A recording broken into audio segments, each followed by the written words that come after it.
नमस्कार। दिन भर की बड़ी खबरों में आपका स्वागत है। मैं हूं बलराम बिहारी। पहले आप आज की सुर्खियां देखिए, फिर बात करते हैं बड़ी खबरों की।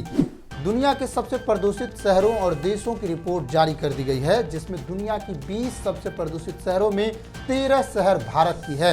इस रिपोर्ट के आने के बाद एक बार फिर प्रदूषण के मुद्दे पर बहस छिड़ गई है।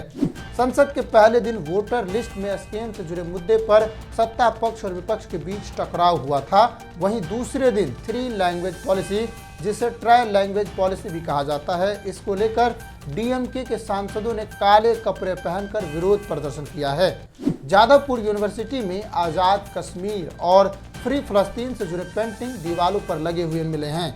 ममता बनर्जी की पार्टी ने कहा कि पूरे कैंपस में ऐसी तस्वीरें लगी हुई हैं। संभवतः वामपंथी छात्र संगठनों का इसके पीछे हाथ है। इस पर एफआईआर भी दर्ज की गई है। मुगल शासक औरंगजेब पर हो रही बहस रुकने का नाम नहीं ले रही है। अब महाराष्ट्र के मुख्यमंत्री देवेंद्र फडणवीस के उस मांग को समर्थन मिला है जिसमें कहा गया था कि औरंगजेब की कब्र को हटाया जाएगा। उन्होंने ये कहते हुए कहा कि ये चीजें पूरी तरह कानूनी तौर पर किया जाएगा। गैंगस्टर अमन साहू का झारखंड के पलामू में एनकाउंटर किया गया है। ये एनकाउंटर यूपी के विकास दुबे के जैसा हुआ है। पुलिस ने अपने बयान में कहा कि साथियों ने इसके ऊपर बम फेंककर छुड़ाना चाहा, उसी समय राइफल छीनकर भागा, तभी उनका एनकाउंटर कर दिया गया। आज की सुर्खियों में इतना ही। अब बात करते हैं विस्तृत खबरों की। तब तक आप चैनल को सब्सक्राइब कर लीजिए और वीडियो को लाइक भी कर दीजिए।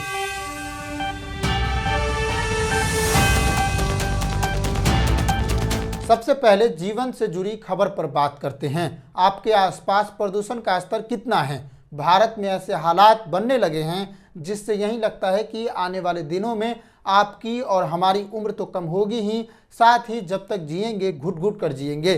जैसे बंद कमरे में कोई पॉलीथीन का बैग जला दे और उसके धुएं आपको मार रही हो। दुनिया भर के देशों में कितनी प्रदूषण है, कौन से शहर कितने प्रदूषित है, इसका रिपोर्ट आ गया है। इस रिपोर्ट को देखने के बाद सरकार पर सवाल उठते हैं। आप ध्यान से इसे समझने की कोशिश कीजिए। दुनिया के 20 सबसे प्रदूषित शहरों में से 13 भारत में हैं। मेघालय का बर्निहाट टॉप पर है। वहीं दिल्ली को सबसे प्रदूषित कैपिटल की कैटेगरी में टॉप का दर्जा दिया गया है।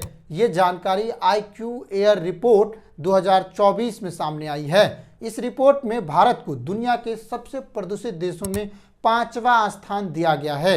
2023 में हम तीसरे स्थान पर थे, अब 5वें स्थान पर आए हैं, यानी पिछले साल की तुलना में 2 स्थान नीचे आए हैं। इसका मतलब है कि भारत में पहले से प्रदूषण को लेकर कुछ सुधार हुआ है। रिपोर्ट में कहा गया है कि 2024 में भारत में PM 2.5, जिसे वायु में धूल कहते हैं, उसके स्तर में 7% की गिरावट आई है। 2024 में PM 2.5 का स्तर औसतन 50.6 माइक्रोग्राम प्रति क्यूबिक मीटर रहा है, जबकि 2023 में यह 54.4 माइक्रोग्राम प्रति क्यूबिक मीटर था। फिर भी दुनिया के 10 सबसे प्रदूषित शहरों में से 6 भारत में हैं और 20 में से 13 भारत में हैं। दिल्ली में लगातार प्रदूषण का लेवल सुपर हाई दर्ज किया गया है। दिल्ली में PM 2.5 का सालाना औसत 91.6 माइक्रोग्राम प्रति क्यूबिक मीटर रहा है। दुनिया भर में ओशिनिया को सबसे साफ क्षेत्र घोषित किया गया है। ओशिनिया के 57% शहर WHO के दिशा निर्देशों को पूरा करते हैं। भारत के कई शहरों में PM 2.5 का स्तर 10 गुना ज़्यादा है। भारत के शहरों में हवा इतनी खराब है कि 35% शहरों में हवा में धूल के छोटे छोटे कण, जिसे PM 2.5 कहते हैं, इसका स्तर विश्व स्वास्थ्य संगठन के बताए लेवल से 10 गुना ज़्यादा है। इस खराब हवा के कारण भारत में लोगों की सेहत खतरे में है। लोगों की औसत उम्र करीब 5.2 साल कम हो रही है। वहीं दिल्ली में इसकी दुगुनी और तिगुनी हो रही है। एक रिसर्च के अनुसार 2009 से लेकर 2019 के बीच भारत में हर साल करीब 15 लाख लोगों की मौतें हवा में मौजूद PM 2.5 कणों के प्रदूषण के कारण हुई है। क्या है PM 2.5? इसे समझिए। PM 2.5 हवा में मौजूद 2.5 माइक्रोन से छोटे सूक्ष्म प्रदूषण कणों को कहते हैं। ये कण फेफड़े और ब्लड में प्रवेश कर सकते हैं। ये इतने छोटे होते हैं कि आपके फेफड़े में आसानी से जा सकते हैं। जिससे सांस लेने में आपको तकलीफ होगी, आपको दिल की बीमारी हो सकती है और यहाँ तक कि कैंसर भी हो सकता है। इसके मुख्य स्रोत हैं गाड़ियों से निकलने वाला धुआं और इंडस्ट्रियल एमिशन, जिसे कार्बन एमिशन भी कहते हैं। इसमें एक और चीज़ शामिल है, लकड़ी और फसलों के खरपतवार जब आप जलाते हैं तब भी PM 2.5 का रिसाव होता है। स्वास्थ्य मंत्रालय की एडवाइजर सौम्या स्वामीनाथन के सुझाव को समझना और गंभीरता से लेना जरूरी है और इसे लागू करना भी जरूरी है, तभी हम लोग इससे बच सकते हैं। जिसमें कहा गया था कि LPG गैस सिलेंडर का इस्तेमाल बढ़ाया जाए, लकड़ी गोबर जैसे बायोमास की जगह LPG का इस्तेमाल बढ़ाया जाए, गरीब परिवारों को सिलेंडरों पर ज़्यादा छूट दी जाए ताकि वो आसानी से गैस सिलेंडर का इस्तेमाल कर पाएँ और जलावन जैसी चीज़ों का इस्तेमाल कम कर पाएँ।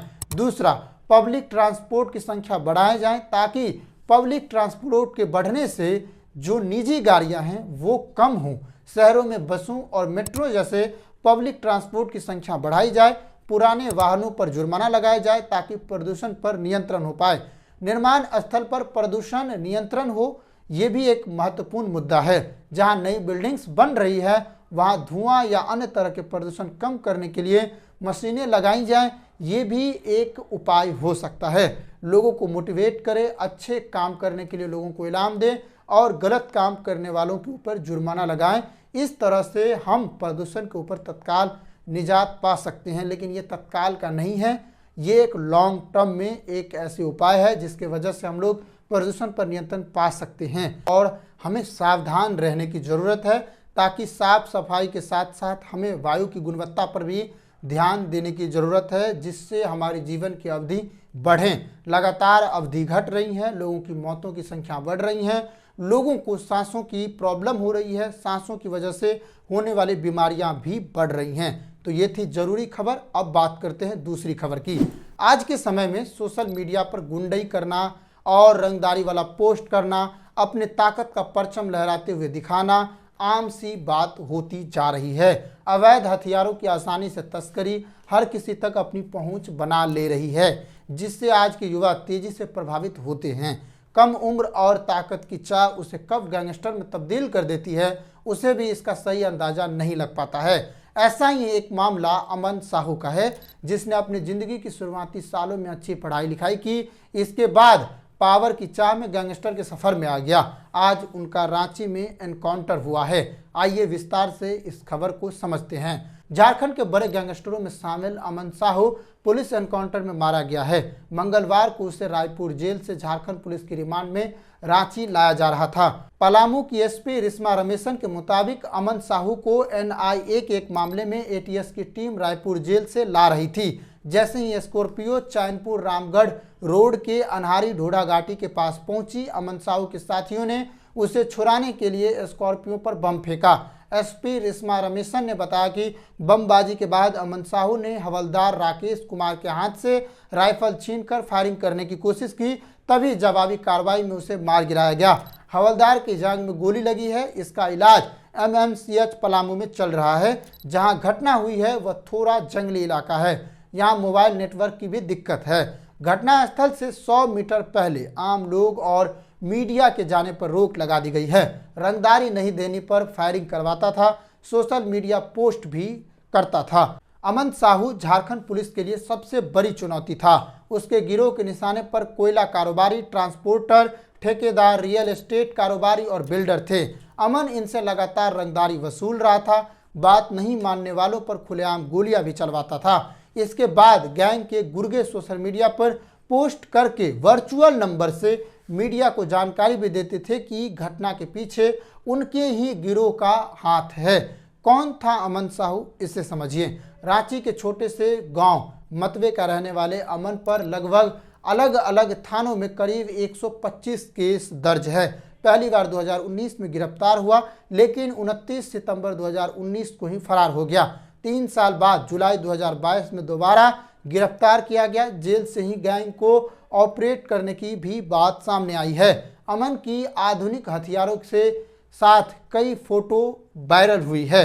अमन पंजाब से इंफॉर्मेशन टेक्नोलॉजी में डिप्लोमा किया था। एक केस में कोर्ट में पुलिस के 20 पन्नों के दायर बयान में कहा कि गैंगस्टर अमन साहू अमन साव के नाम से भी जाना जाता है। उसका जन्म रांची जिले के मतवे बुढ़मू गांव में साल 1995 में हुआ था। साल 2010 में उसने मैट्रिक की परीक्षा 78% अंकों के साथ पास की थी। उसके बाद पंजाब के मोहाली से information technology and computer science में डिप्लोमा किया था। उसे 62% मार्क्स आए थे। 40 पुलिसकर्मियों की टीम अमन साहू को झारखंड से प्रोडक्शन वारंट पर 14 अक्टूबर को रायपुर लेकर आई थी। कारोबारी प्रहलाद राय अग्रवाल की कार पर फायरिंग केस में अमन साहू को मुख्य आरोपी बताया गया है। 13 जुलाई को अमन के गुर्गों ने फायरिंग की थी। इस गोलीकांड में अमन साहू के अलावा लॉरेंस बिश्नोई का नाम भी सामने आया था। रायपुर के तेली बांधा इलाके में PRA कंस्ट्रक्शन नाम से ऑफिस है, जहां पर फायरिंग हुई थी। इसके बाद से अमन को रायपुर लाने की तैयारी चल रही थी। अब तक अमन कई जेलों में अपना समय बिता चुका है, जिसमें 29 अक्टूबर 2021 को रांची से पाकुड़ जेल, 13 अप्रैल 2022 को गिरिडीह जेल, 23 जुलाई 2022 को मंडल कारा सिमडेगा, 17 सितंबर 2022 को पलामू जेल, 24 नवंबर 2022 को दुमका जेल, 19 अगस्त 2023 को चाईबासा जेल, 11 अक्टूबर 2023 को पुनः पलामू जेल, 20 जून 2024 को फिर से गिरिडीह जेल और 21 जुलाई 2024 को गिरिडीह जेल से चाईबासा जेल, 13 अक्टूबर 2024 को चाईबासा जेल से रायपुर लाने की तैयारी हो रही थी। झारखंड में हुए इस साल का विधानसभा चुनाव भी अमन साहू लड़ना चाह रहा था। उसने बड़कागांव विधानसभा क्षेत्र से चुनाव लड़ने के लिए पर्चा भी खरीदा था। उसने चुनाव लड़ने की अनुमति के लिए झारखंड हाईकोर्ट में हस्तक्षेप याचिका दाखिल की थी, पर झारखंड हाईकोर्ट के जस्टिस SK द्विवेदी की पीठ ने चुनाव लड़ने के लिए सजा पर रोक लगाने की मांग वाली याचिका को खारिज कर दिया था। पीठ ने कहा था अमन साहू के खिलाफ 120 से अधिक गंभीर आपराधिक मामले दर्ज हैं। पीठ ने अमन साहू के अधिवक्ता के उस दलील को नहीं माना था जिसमें ममता देवी के मामले में दिए गए आदेश को आधार बनाकर उसे सजा दी गई थी। इस तरह आज अमन साहू का एनकाउंटर कर दिया गया है। तो आज के युवाओं के लिए ये एक सीख भी है कि आप आगे से गैंगस्टर बनने की चाह नहीं रखिए, बल्कि अच्छी पढ़ाई लिखाई करिए और अपने जीवन में अलग से रंग भरिए। साथ ही प्रदूषण के मामले में आप क्या सोचते हैं, अमन साहू पर क्या सोचते हैं, तमाम हेडलाइंस पर आप क्या सोचते हैं, कमेंट करके बताइएगा। नमस्कार, जय हिंद।